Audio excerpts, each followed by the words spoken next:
Bonjour Clément Beaune. Bonjour. Avant d'en venir au discours d'Emmanuel Macron hier sur l'Europe, on va revenir sur ce qui s'est dit dans la presse ce matin. Éric Ciotti, le patron des Républicains, se dit prêt à une forme de privatisation de la SNCF. Je cite évidemment, « Nous ne pouvons pas continuer avec une entreprise qui coûte autant, avec une telle culture du blocage et de la grève ». Voilà ce que dit le patron de la droite française. Vous avez été ministre des Transports. Privatiser la SNCF, c'est une bonne idée ou pas ? Non. Pour être clair, c'est une idée absurde, dangereuse. C'est un grand service public, le service public ferroviaire. Et j'observe là aussi, au-delà des effets de manche du moment, une contradiction fondamentale. J'ai été ministre des Transports pendant 18 mois. Je crois qu'il n'y a pas eu une semaine, pour ne pas dire une journée, au cours de laquelle je n'ai pas reçu de députés LR comme d'élus de tous bords, des demandes de réouverture de lignes, de mettre plus de trains. Or, ces lignes ne sont pas toutes, c'est la fierté du service public et le principe du service public aussi, des lignes rentables. La privatisation, il faut être clair, c'est une logique de rentabilité.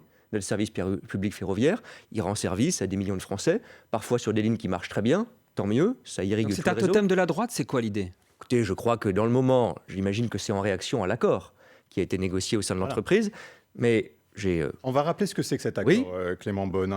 4 syndicats représentatifs de la SNCF ont signé avec la direction, c'était lundi, un accord qui permet d'éloigner la menace d'une nouvelle grève, mais des contrôleurs, mais au prix d'un avantage conséquent en matière de retraite, avec un départ anticipé avantageux pour certaines catégories. C'est ce que Éric Ciotti qualifie de pur scandale. il faut faire la part des choses. Cet accord, je ne suis plus aux responsabilités, il m'a surpris, un peu choqué, parce qu'on peut avoir du dialogue social dans l'entreprise, mais je crois qu'il faut garder, quand on est une entreprise publique qui reçoit des soutiens de l'État et des collectivités publiques, une forme d'équité, d'esprit d'équilibre, de justice.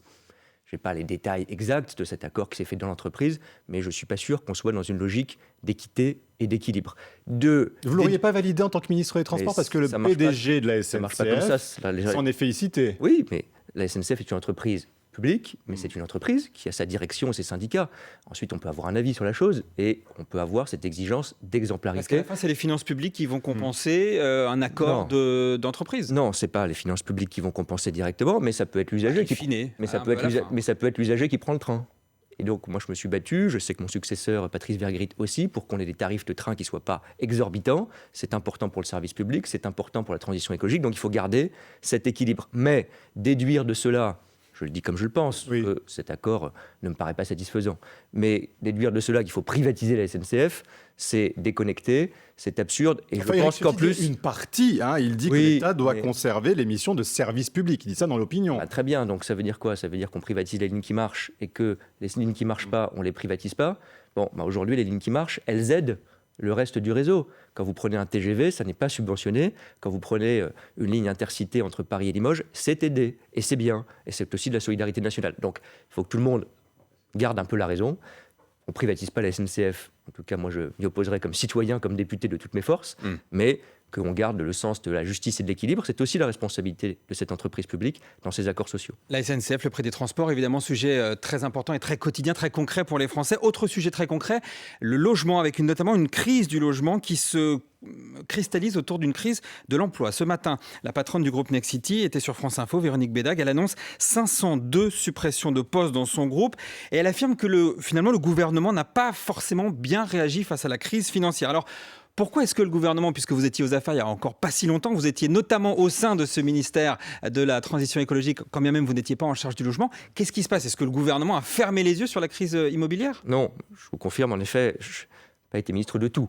J'étais ministre des Transports, c'est une lourde responsabilité. Je n'ai pas été ministre du Logement, mais le gouvernement a réagi depuis plusieurs mois face à une crise du logement qui est d'abord une crise financière. C'est la hausse des taux d'intérêt qui a créé des conditions de financement pour les investisseurs et donc de difficultés à construire des logements très importantes et pas qu'en France.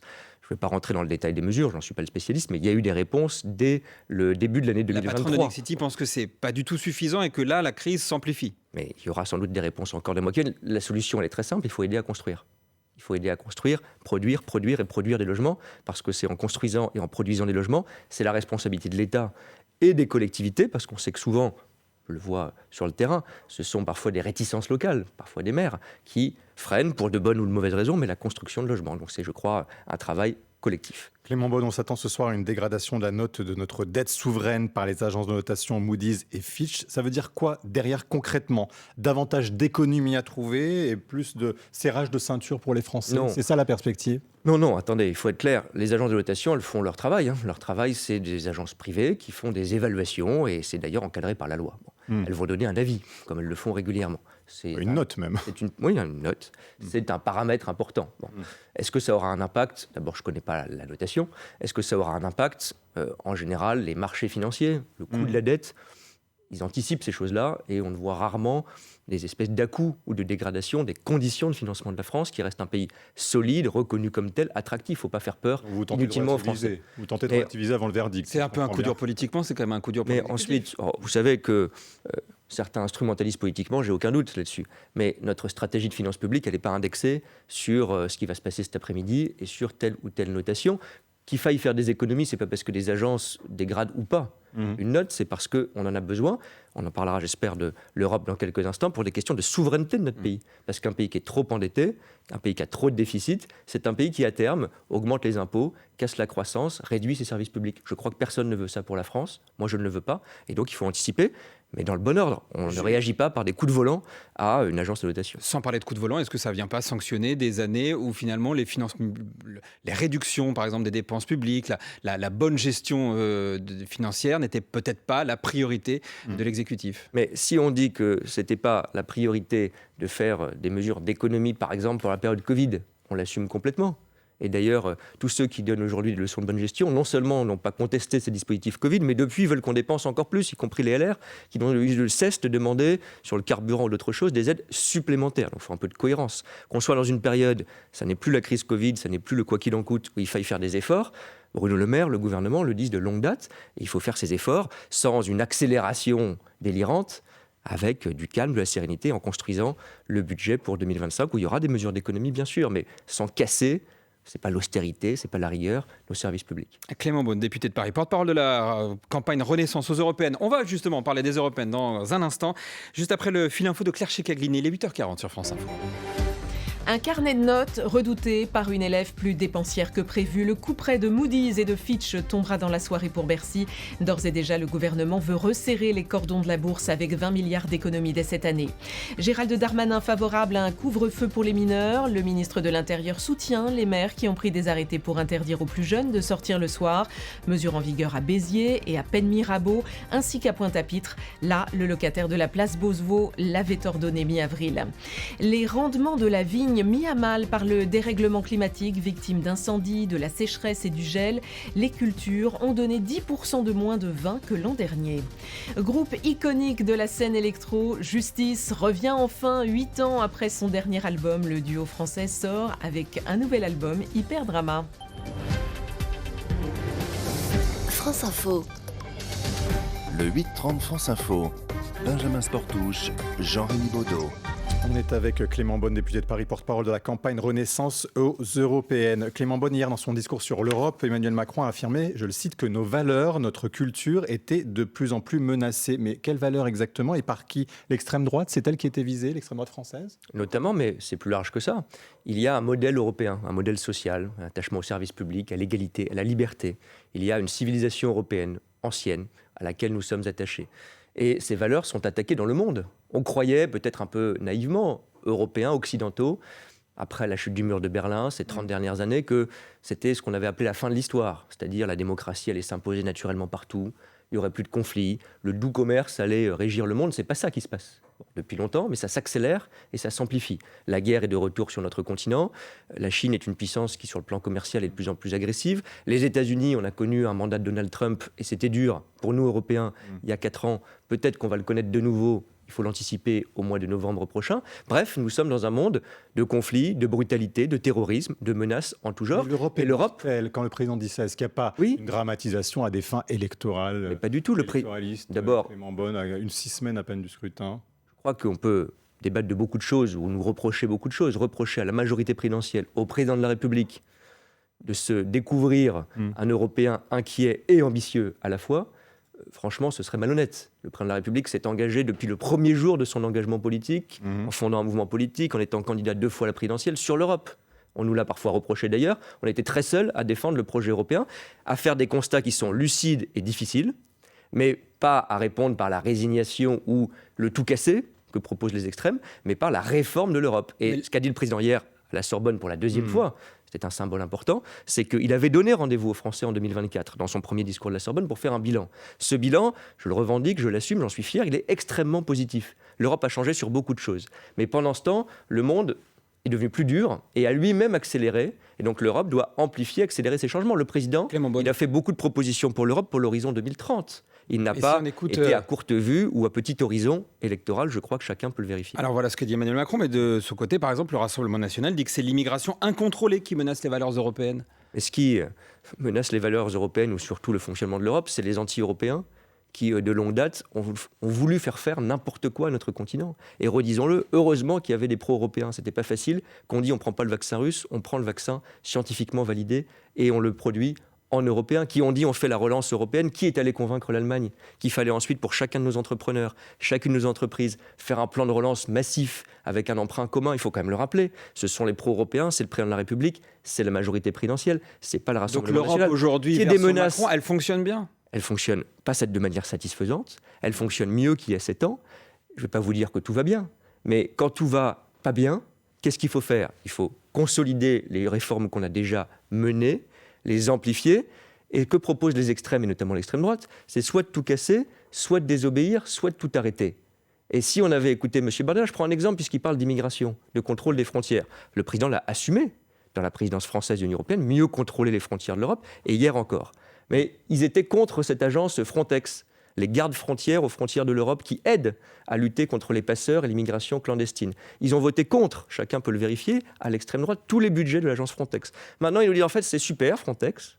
Bon, on peut toujours se convertir tardivement. Ils ont même recruté le directeur qui s'est fait renvoyer de Frontex. Donc, je veux dire, il faut quand même, quand on a des choix aussi importants à faire, regarder non pas les 30 ou 40 dernières années, mais les quelques derniers mois, les quelques dernières années pour savoir quels ont été les bons choix. Et je pense qu'on a fait les bons choix fondamentaux pour l'Europe. On a mis une taxe carbone aux frontières pour le commerce. On a mieux contrôlé notre immigration par l'Europe. Il faut aller plus loin sur la question de la défense, sur la question du commerce, mais je crois avec un bilan qui parle aussi pour cette crédibilité et cet engagement européen. Vous êtes actuellement dans les sondages à plus de 10 points derrière le Rassemblement national et Jordan Bardella, vous l'avez dit, la tête de liste du Rassemblement national, a estimé hier qu'Emmanuel Macron est intervenu directement dans la campagne et devra donc, je le cite, en assumer les conséquences en cas de désaveu, autrement dit dissoudre l'Assemblée nationale. Et les Français sont aussi une très large majorité, 61% d'entre eux, à estimer qu'une défaite nette de la liste Renaissance, votre liste, serait un échec personnel pour le président et qu'il devra changer significativement d'orientation politique. Donc il faudra en tirer les conséquences. Moi, je ne tombe pas dans cette confusion des genres et des valeurs qui me paraît très dangereuse démocratiquement.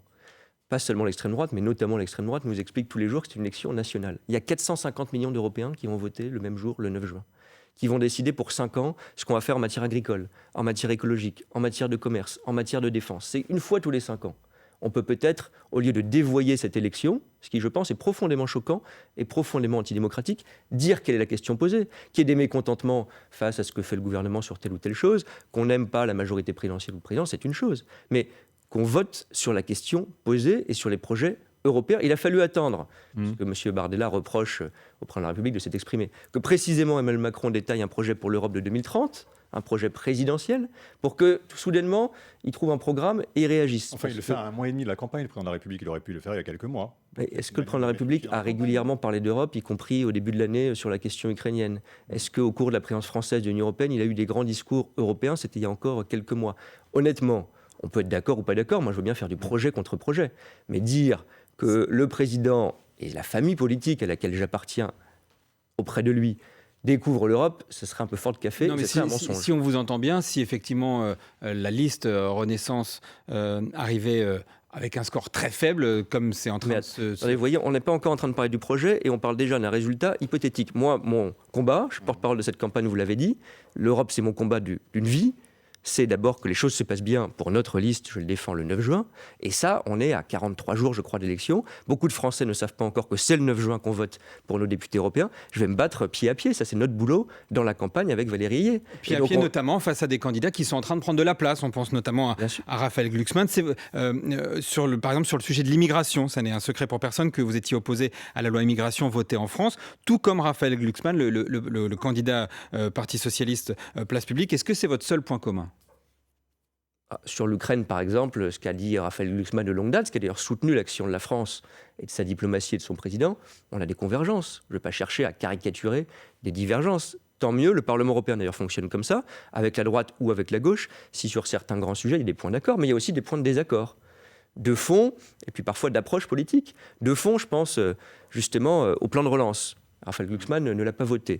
Les polices européennes, Europol, qui coopèrent au sein d'une agence européenne pour lutter contre les trafics. Raphaël Glucksmann ne l'a pas voté, je le regrette. Idem sur le pacte asile et migration au niveau européen, qui je crois est utile, renforce justement ses contrôles aux frontières, en même temps qu'il prévoit de la solidarité dans l'accueil des réfugiés qui ont le droit à l'asile. Il ne l'a pas voté, alors même que les socialistes européens l'ont voté. Mais et si vous parlez avez des points communs, vous comprenez donc que certains de vos électeurs, anciens électeurs, se tournent vers Raphaël Glucksmann aujourd'hui. Peut-être même vous, en d'autres temps, l'auriez fait. Non, ça je ne crois pas, mais le sujet c'est de savoir quel est le projet européen pour les 5 ans qui viennent et quelle est, je le dis aussi, l'efficacité dans une période difficile du projet européen qu'on porte. Est-ce qu'on a prouvé, avec Emmanuel Macron, avec Valérie Ayé, avec nos députés européens, qu'on pouvait changer l'Europe depuis 5 ans ? Est-ce que c'est nous qui l'avons initié ? Même quand il y a eu des points d'accord. La taxe carbone aux frontières, qui permet justement de défendre nos entreprises, notre transition écologique, pour que les entreprises chinoises ou américaines ne nous fassent pas une concurrence désastreuse. Ça a été voté par les socialistes européens et par une partie de la droite. Mais qui l'a initié ? C'est la France d'Emmanuel Macron, et je pense que c'est une fierté. Donc, dire, dans une période difficile, donner ou laisser le volant à ceux qui n'ont peut-être pas tout bien fait, mais qui ont fait les grands choix fondamentaux, qui ont aidé l'Europe, qui l'ont réformée, je pense que ça vaut le coup d'y réfléchir et de répondre à cette question pour le 9 juin. Clément Beaune, question très concrète. Hier, Emmanuel Macron a beaucoup parlé de défense, de souveraineté en matière de défense européenne. On voit que les Français et les Allemands ont mis déjà longtemps pour signer ce futur char franco-allemand. Projet lancé en 2017, finalement signé aujourd'hui pour une livraison en 2035. Question très concrète.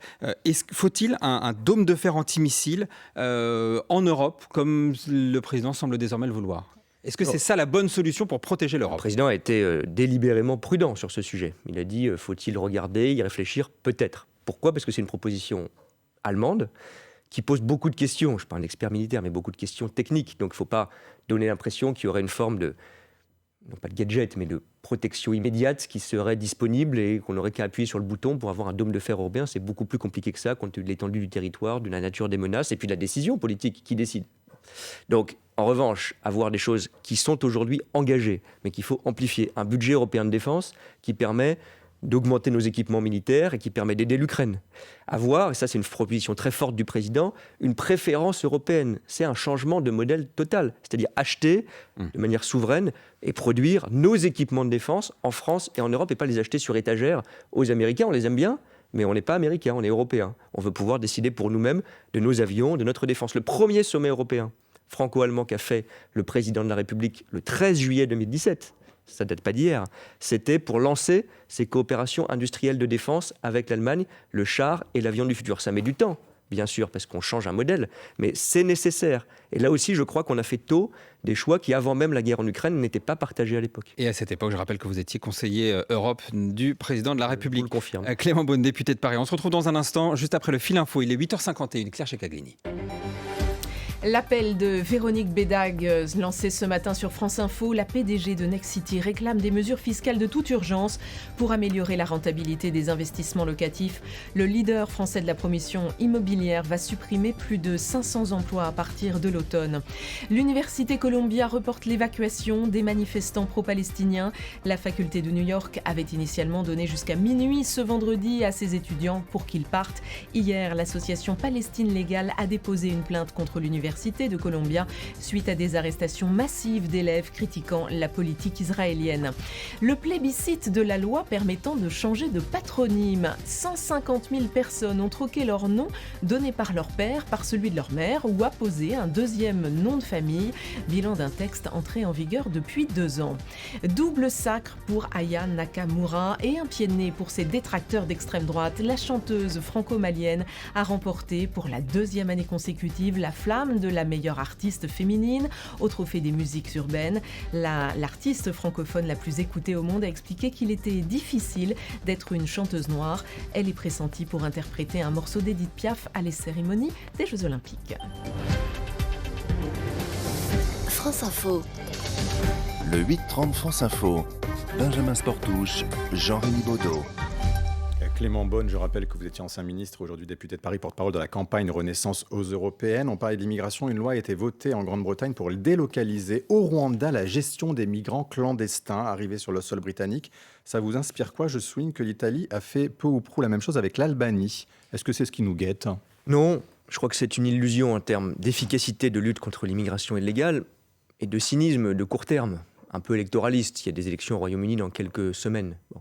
Parce que qu'est-ce qui se passe? Vous allez renvoyer, si ça marche, des personnes qui demandent l'asile au Rwanda. Certains auront droit à l'asile et retourneront au Royaume-Uni. C'est ça les règles. Certains n'auront pas le droit. Impossible, ça. Certains n'auront pas le droit à l'asile et devront être reconduits quelque part, mais ils ne sont pas rwandais. C'est un accord avec le Rwanda précisément pour reprendre des gens qui ne sont pas rwandais. Vous croyez vraiment que c'est en déstabilisant, soit c'est anecdotique, on met que quelques personnes, soit c'est massif, en déstabilisant un pays d'Afrique, qu'on va résoudre la crise migratoire à long terme, qui est un défi d'une génération, qui est un défi difficile, parce qu'il y a de la pauvreté, parce qu'il y a du changement climatique, parce qu'il y a de la misère. Bon, le Danemark l'envisage, les Pays-Bas aussi, l'Italie. Oui, d'accord, mais c'est toujours au détriment des voisins à un moment donné. Et penser que pendant quelques mois, on va mettre quelques personnes, parce qu'à mon avis, on parle de quelques personnes, dans un camp au Rwanda, et que ça va résoudre la pression migratoire, le problème migratoire, je crois que c'est une illusion. Contrôler les frontières de l'Europe, oui, et c'est ce qu'on fait nous, en développant Frontex, cette agence de contrôle, et on a été les premiers à le faire, montons en puissance. Puisqu'on parle de l'Europe, une directive sur la lutte contre la traite des êtres humains vient d'être modifiée par le Parlement européen pour y inclure l'exploitation de la GPA. Il se trouve que fin août, Clément Beaune, vous vous étiez déclaré favorable à cette légalisation de la gestation pour autrui, les mères porteuses. Est-ce que vous restez sur cette position? Oui, mais je ne veux pas tout mélanger, parce que c'est très important, il y a une fake news complète qui circule. Le texte européen que vous citez, il n'a pas du tout dit que la GPA, c'est de la traite des êtres humains. J'ai même entendu certains de vos collègues journalistes le dire tel quel. C'est un mensonge complet. Le Parlement européen, il a dit dans un texte sur la traite des êtres humains qu'il y avait différents cas, y compris l'exploitation de la GPA quand on force une mère à porter un enfant. Quand des réseaux forceraient, ça peut exister, des mères à porter des enfants ou à commettre différents actes de traite. Ce n'est pas du tout la GPA en tant que telle qui a été déclaré par le Parlement européen comme un acte de traite des êtres humains. C'est quand même très important de le rappeler, parce que certains se sont engouffrés dans cette brèche pour des raisons idéologiques. Ça, c'est une chose. Ensuite, le débat sur la GPA lui-même, un autre débat. Moi, j'ai donné une position personnelle que je maintiens, pas changer d'avis tous les 15 jours sur un sujet aussi fondamental. J'ai évolué, j'étais pas pour il y a quelques années.